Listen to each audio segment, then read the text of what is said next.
$408,000. That's how much Andy Walsh just stole from me with one sentence. I felt my stomach drop through the floor when those words left his mouth. Time seemed to slow down as I watched his lips curl into that smirk I'd grown to hate over the past 2 years. We're restructuring commissions, Vincent. Yours is now 1.5% instead of 10%. The bile rose in my throat. The $4.8 million deal I'd just closed, the largest healthcare cybersecurity contract in company history, would now earn me $72,000 instead of $480,000. That wasn't just money disappearing. That was my future getting stolen right in front of my eyes. My name is Vincent Pierce.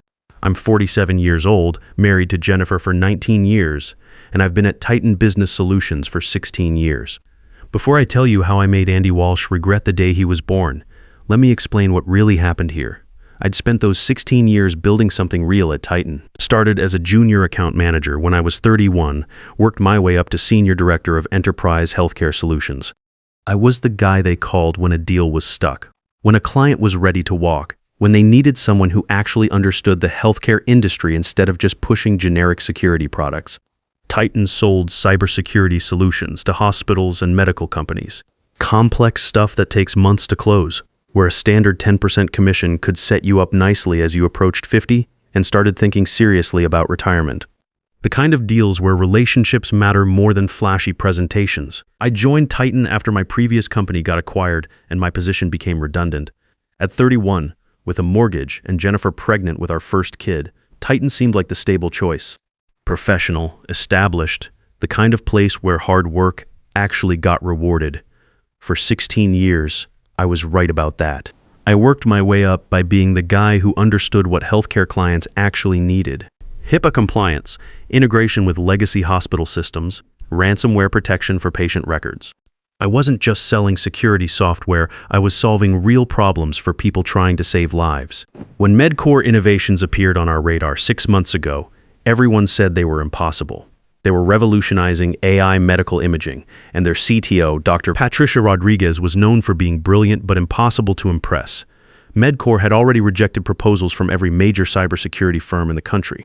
Don't waste your time, Andy had said during our sales meeting. Focus on the clients we can actually land. Guys your age need to understand that relationship-based selling is dead. It's all about digital transformation now. But I saw something everyone else missed. MedCore's real pain point wasn't cost or efficiency, it was regulatory compliance across international borders.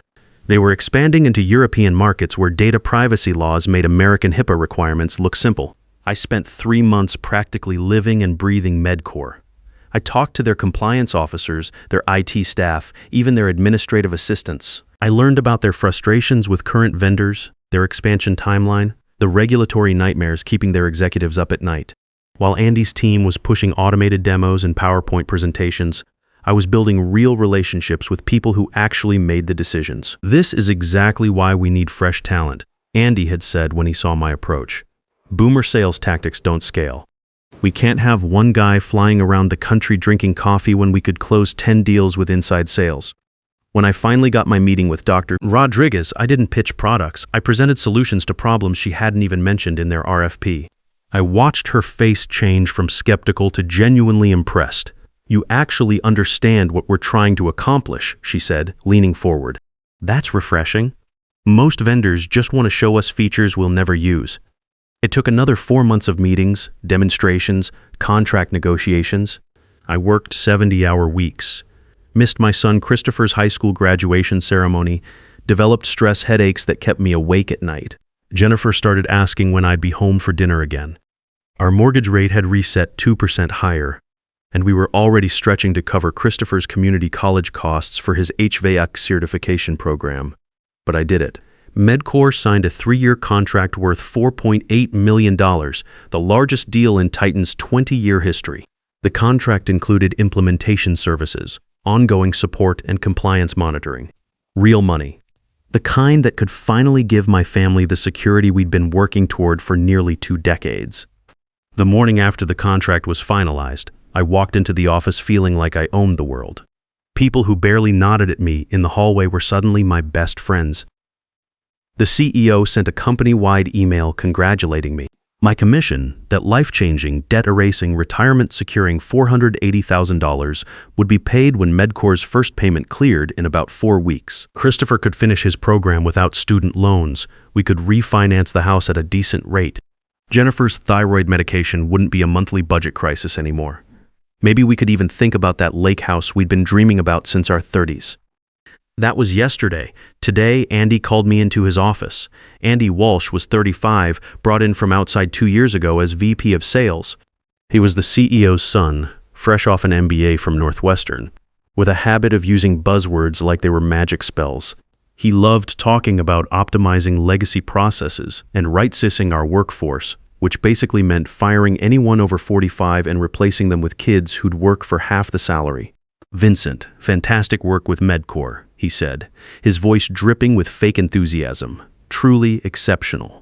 The executive team is beyond impressed. I waited for the inevitable but. With Andy, there was always a but. As you know, we're always evaluating our compensation structures to ensure they align with industry standards. He shuffled some papers, not making eye contact. "For deals exceeding $4 million, we're implementing a new tiered commission structure." That's when he said it. "Yours is now 1.5% instead of 10%. The room seemed to tilt. "That wasn't in my contract," I managed to say. "It's a company-wide policy change." Effective immediately. He finally looked up, that smirk not reaching his eyes.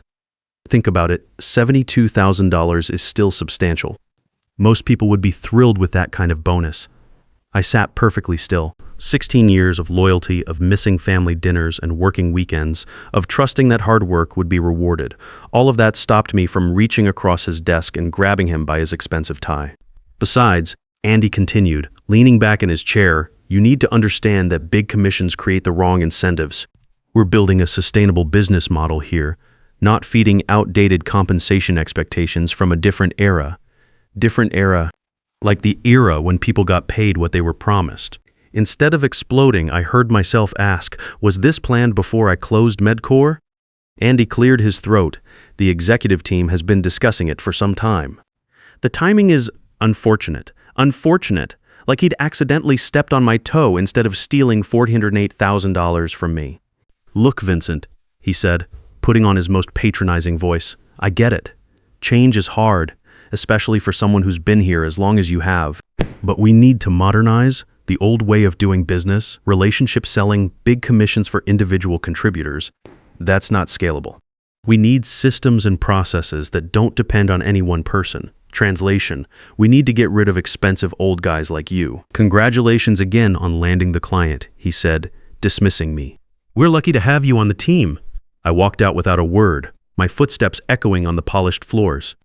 Back at my desk, I stared at my computer screen without seeing anything around me.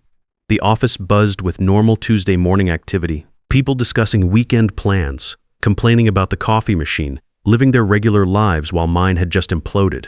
They thought I'd just take it because that's what guys like me do, right? We've got mortgages and families. We can't afford to make waves. We smile and say thank you for the scraps, but here's what Andy didn't know. After 16 years in healthcare sales, I'd learned something crucial. Clients follow people they trust, not companies. And Dr. Rodriguez trusted me. I pulled out my phone and scrolled through my contacts. 6 months earlier, I'd started laying groundwork for my own consulting firm. Nothing that violated my non-compete, just basic business registration, website development, bank accounts. I'd called it Pierce Strategic Consulting, specializing in healthcare cybersecurity compliance. The plan had been to launch in about 3 years after I'd built up enough savings and felt ready for the uncertainty. Now, sitting at my desk with rage burning in my chest, I realized I needed to accelerate everything. I texted Dr. Rodriguez, "Any chance you're free for coffee tomorrow? Need to discuss something important about your implementation timeline." She replied within 10 minutes. 7:30 a.m. at Corner Cafe before my board meeting. That night, I sat at my kitchen table while Jennifer made dinner. Christopher was at his evening HVAC classes, and our daughter Sarah was upstairs doing homework. She'd just started her senior year at UT Austin, and we were already stressed about her remaining tuition payments. "You're quiet tonight," Jennifer said, glancing at me while stirring pasta sauce. "Everything okay?" I looked at my wife of 19 years. We'd met when I was 28 and she was 26, both of us young and optimistic about building something together. She'd supported every career move, every late night, every missed anniversary dinner because I was chasing a deal that would set us up. "They changed my commission structure today," I said. Her hand stopped stirring.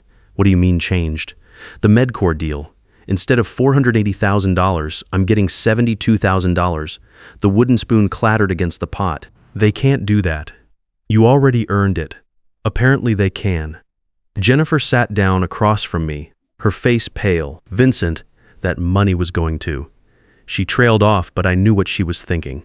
Christopher's program, Sarah's tuition, the mortgage refinancing we desperately needed, her thyroid medication that cost $300 a month even with insurance. "I know," I said. That night I didn't sleep much. I reviewed my employment contract word by word. The non-compete was problematic but not insurmountable. It prohibited me from soliciting Titan clients for 12 months after leaving. But there was a crucial exception for clients who approached me independently or with whom I had a pre-existing professional relationship. I'd met Dr. Rodriguez at a healthcare IT conference 2 years before she joined Medcore. We'd exchanged business cards, discussed industry trends over coffee, even connected on LinkedIn. That counted as a pre-existing relationship.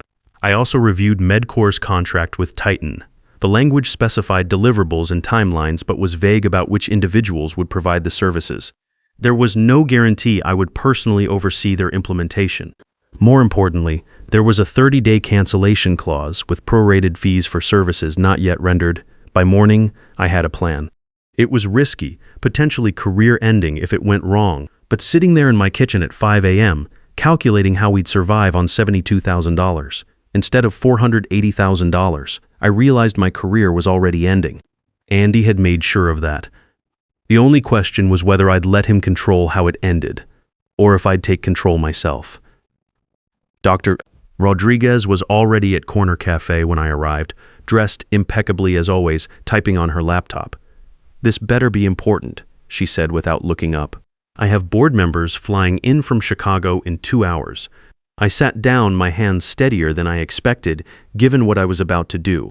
"Titan is planning to assign a junior implementation team to your project. I'm being moved to a different division." This was a lie, but a necessary one. Her fingers stopped moving. "That's not what we discussed," she said slowly, finally looking at me. "I know, that's why I wanted to meet." I took a breath. "I'm leaving Titan today, actually," her eyes narrowed. "And you're telling me this, why? Do you expect me to intervene with your management?" "No, I'm starting my own consulting firm specializing in exactly what Medcore needs." I handed her my business card. "Your contract with Titan has a 30-day cancellation clause. You haven't made any payments yet." Dr. Rodriguez picked up the card, studied it. "This is highly irregular, Vincent. So is bait and switch staffing on a $4.8 million contract." I held her gaze. "You signed with Titan because of me. Because I understood what Medcore actually needs." "Do you think anyone else there has that knowledge?" She sighed, leaning back in her chair. "What exactly are you proposing?" "Cancel with Titan. Hire Pierce Strategic for 15% less than what you agreed to pay them. You get the same service, save almost $720,000, and work directly with the person you trusted in the first place. And you get what? I get to build something of my own instead of making other people rich." I smiled. "And yes, I get the satisfaction of knowing Andy Walsh will have to explain to his father how he lost the biggest client in company history." Dr. Rodriguez was quiet for a long moment, turning the business card over in her fingers. "You know what I respect about you, Vincent? You're just as strategic as I am." She slipped the card into her jacket pocket. "Send me a proposal by end of day. Make it irresistible to my board." I walked out of Corner Cafe with my heart pounding. For the first time in years, I felt something like control over my destiny. I wasn't just another middle-aged employee swallowing his pride. I was about to show Andy exactly who he'd underestimated. I walked into Titan at 9 a.m., sat at my desk, and typed up my resignation letter. 2 sentences. "Please accept this as formal notice of my resignation. Effective immediately. I will not be requiring a reference." I emailed it to HR and Andy, then drafted the proposal for Medcore. My fingers flew across the keyboard with a clarity I hadn't felt in years. I outlined a 3-phase implementation plan that would save them money while delivering better results than Titan had promised. Phase 1 would cover immediate security vulnerabilities. Phase 2 would handle HIPAA compliance across all systems, and Phase 3 would implement the international data privacy protocols they needed for European expansion. At 11:45 a.m., Andy appeared at my desk, his face flushed red beneath his perfect haircut. "What is this?" he demanded, holding up his phone with my resignation email. I smiled up at him. "I believe it's self-explanatory. You can't just quit in the middle of onboarding our biggest client. Actually, I can. There's nothing in my contract requiring notice." I continued packing my personal items into a small cardboard box. "And regarding MedCore, I'm sure whoever you assign will do their best." His eyes narrowed. "If you think you can take MedCore with you, think again. The non-compete is ironclad. Non-competes are practically unenforceable in Texas," I said, standing up with my box. "But I'm not soliciting any Titan clients. That would be unethical." Andy followed me toward the elevator, his voice rising. "You'll regret this, Vincent. No one walks away from an opportunity like Titan. You think you can compete with us? You're one guy with no resources, no infrastructure. We have a team of 50 engineers and a $20 million line of credit." I stopped at the elevator, turning to face him. "That's where you're wrong, Andy. I'm not competing with your infrastructure. I'm competing with your results. And your results depend on people who actually know what they're doing." The elevator doors opened. As I stepped inside, I saw other employees watching, their expressions ranging from shock to barely concealed admiration. I gave Andy one last look. "Congratulations on the new client," I said, echoing his words from yesterday as the doors closed between us. I walked out of Titan headquarters with nothing but family photos and a coffee mug Jennifer gave me for my 40th birthday. 16 years of my life left behind in 20 minutes. My home office became mission control. I had exactly 8 weeks of savings before things would get tight. The proposal for MedCore took me 14 hours straight. I worked through the night, fueled by coffee and something I hadn't felt in years, the possibility of controlling my own future. I hit send at 2:15 a.m. and actually slept well for the first time in months. My phone buzzed at 6:30 a.m. Dr. Rodriguez. "Board meeting in 2 hours. Your proposal is compelling. 2 questions. How do we know you can deliver without Titan's resources? What about ongoing support?" I texted back immediately. 1-, Titan outsources implementation to contractors I've worked with for years. I've already spoken with key specialists ready to join Pierce Strategic. 2-, you get direct access to me, not a junior team that doesn't understand your industry. This was another calculated stretch. I hadn't spoken to anyone yet, but I knew exactly who to call. An hour later, impressive. Sending contract to legal for review. Subject to their approval, we're moving forward with Pierce Strategic. I sat at my kitchen table and felt genuine hope mixed with absolute terror. Then I got to work. By noon, I'd called Christopher Sullivan, the best healthcare systems architect I knew. He'd been doing freelance work while looking for the right opportunity. Tired of being overlooked at his current firm because he was 52. "Vincent, are you serious?" "Your own firm. Dead serious. MedCore just agreed to be our first client. $48 million over 3 years. Jesus, when do we start?" Then Michelle Foster, a compliance specialist who'd been passed over for promotions at her current firm for 5 years because, as her boss had put it, "We need fresh perspectives in leadership." She negotiated hard but agreed to join as a partner rather than an employee. "Better for both of us at this stage," she said. By evening, I had the beginnings of a real team. People who were excellent at their jobs but had been undervalued like me. People with something to prove. What I didn't have yet was any word from Titan. No angry calls from Andy, no legal threats, just silence. That changed the next morning. My phone rang at 7:25 a.m. Unknown number, Vincent Pierce. "Mr. Pierce, this is Patricia Coleman, General Counsel for Titan Business Solutions." Her voice was precisely what you'd expect from a corporate attorney, measured, slightly bored, with an undercurrent of steel. "I'm calling regarding concerning information that's come to our attention." My heart rate doubled, but I kept my voice steady. "What information would that be?" "We've been informed that MedCore Innovations is considering terminating their contract with Titan after communication with you. Given your non-compete agreement, this raises serious legal concerns." Someone had seen us at the cafe. "Miss Coleman, I haven't violated my non-compete. I haven't solicited any Titan clients. We have documentation of your meeting with Dr. Rodriguez the morning after you learned about your revised commission structure. That meeting was at Dr. Rodriguez's request to discuss implementation concerns. As for any business she might do with my consulting firm, that falls under the pre-existing relationship exemption in Section 4.3 of my employment agreement. I knew Dr. Rodriguez professionally before she joined Medcore. This was technically true.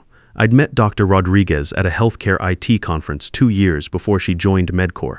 We'd exchanged business cards, discussed industry trends over lunch that counted as a pre-existing relationship. Silence on the other end. I'd done my homework better than they expected. Nevertheless, Patricia finally continued. Titan is prepared to take this matter to court if necessary. The timing is at minimum suspicious. I understand.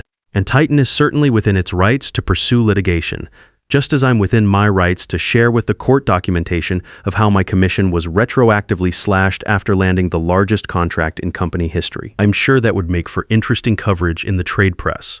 Another long pause. They were scared, not of losing the legal battle, which they might well win, but of the PR nightmare. The last thing Titan needed was industry coverage about how they screwed over their top performer. Mr. Pierce? Perhaps there's a way to resolve this situation amicably. Would you be open to discussing terms? My terms are simple. Titan agrees not to pursue legal action against me or Pierce Strategic, and I agree not to publicly discuss the circumstances of my departure. And Medcore is free to work with whatever vendor they choose. That's not something either of us can control. Exactly? So we have nothing to fight about. 3 hours later, a courier delivered a settlement agreement releasing me from my non-compete in exchange for my silence about the commission change. I signed immediately. By the end of the week, Medcore had officially terminated their contract with Titan and signed with Pierce Strategic Consulting. The first payment, minus $48,000 with the 15% discount I'd promised Dr. Rodriguez, hit my business account the following Monday. I thought I'd feel vindicated. Instead, I felt the weight of responsibility. Now I actually had to deliver. The next 8 months were the hardest of my career. Christopher Sullivan, Michelle Foster, and I worked around the clock, operating out of a shared office space until we could afford something better. I developed those stress headaches again, but this time they felt different. Earned, purposeful. Slowly, methodically, it started working. Medcore's implementation went smoother than anyone expected. Dr. Rodriguez told me our team accomplished in 6 months what would have taken Titan a full year. Word spreads fast in healthcare IT. When you deliver for a company like Medcore, other companies notice. 10 months after leaving Titan, we landed our second client, a hospital chain in Dallas that needed HIPAA compliance for their new telemedicine platform. 8 months after that, our third and fourth clients. By the 12-month mark, we had 6 clients and a real office with 12 full-time employees. I finally started sleeping more than 5 hours a night again.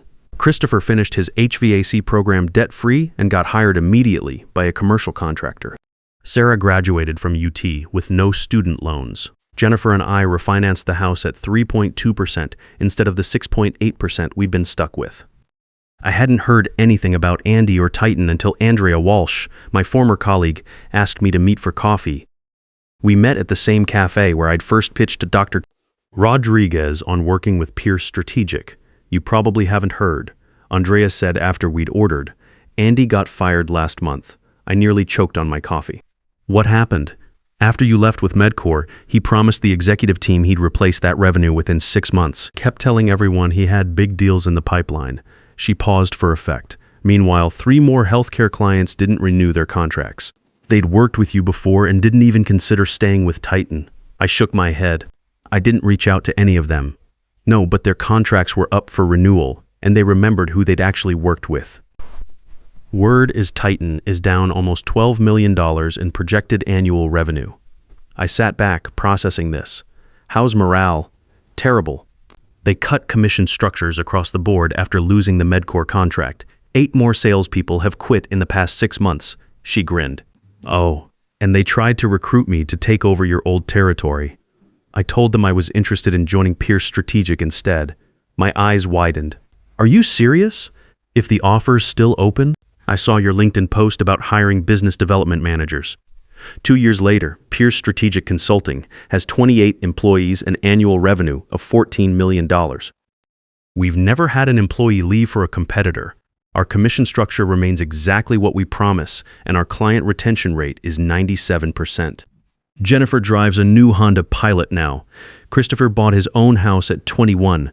Sarah's planning graduate school without worrying about debt. We have that lake house in Austin, and for the first time in my adult life, I'm not worried about retirement. More importantly, I sleep well knowing the people who work for me are treated fairly. When Christopher Sullivan closed a $3.2 million deal last year, his commission was exactly what we'd promised. No surprises, no policy changes, no modernization of compensation structures. Looking back, I sometimes think I should thank Andy Walsh. In trying to steal from me, he accidentally set me free. He showed me that loyalty to a company that doesn't value you is just self-betrayal. Last week, I was driving through downtown Austin when I saw a familiar face at a coffee shop. Andy Walsh, sitting alone with his laptop, looking older than his 37 years. Our eyes met through the window. He gave a small wave. I nodded back and kept driving. 3 blocks later, I pulled into the parking garage of the 40-story building where Pierce Strategic now occupies the entire 35th floor. Floor-to-ceiling windows, view of the lake, conference rooms named after our core values. The first one we named was fair compensation. Sometimes the best revenge isn't just success. It's building something so much better that your former life becomes a cautionary tale you tell at industry conferences. It's creating the workplace you always wished you had. It's proving that treating people fairly isn't just right, it's profitable. Vincent Pierce is exactly where he belongs. And Andy Walsh learned that stealing from the wrong person doesn't just cost you money, it costs you everything. When someone tries to steal your value, they're actually showing you exactly how valuable you really are. And that's when you know it's time to bet on yourself instead of begging others to recognize your worth. The moment a company breaks faith with you is the moment you're free to build something better than they ever imagined. Because loyalty without respect isn't loyalty, it's just expensive servitude.